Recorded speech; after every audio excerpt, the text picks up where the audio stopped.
Hello বন্ধুরা, আজকে আমি বানাবো আমের জুস। আমের জুস বানানোর জন্য প্রথমে আম নিয়ে নিলাম, সাথে নিলাম ধনেপাতা, লেবু, সবগুলো ধুয়ে কাঁচামরিচ। ভালো মতো কেটে এগুলো নেব। সবগুলো উপকরণ কেটে নিলাম।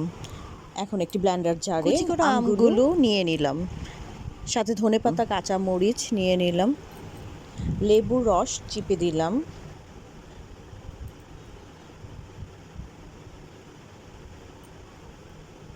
বিট লবণ দিয়ে দিলাম স্বাদ মতো, চিনি দিয়ে দিলাম পরিমাণ মতো।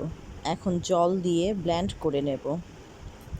একটা কাঁচের গ্লাস নিয়ে নিলাম, সাথে বরফ কুচি দিয়ে দিলাম। এখন ব্লেন্ডার জারে সেই জুসগুলো ঢেলে দিলাম গ্লাসে, দিয়ে পরিবেশন করে নিলাম। এত মজা এবং টেস্টি একটি জুস, যারা খাবেন তাদের মন প্রাণ সব জুড়িয়ে যাবে। তীব্র গরমে আমের জুস খাওয়া সত্যি খুব ভালো এবং খুব মজার ছিল। এইভাবে কার আমের জুস খেতে ভালো লাগে অবশ্যই কমেন্টস করে জানিয়ে যাবেন।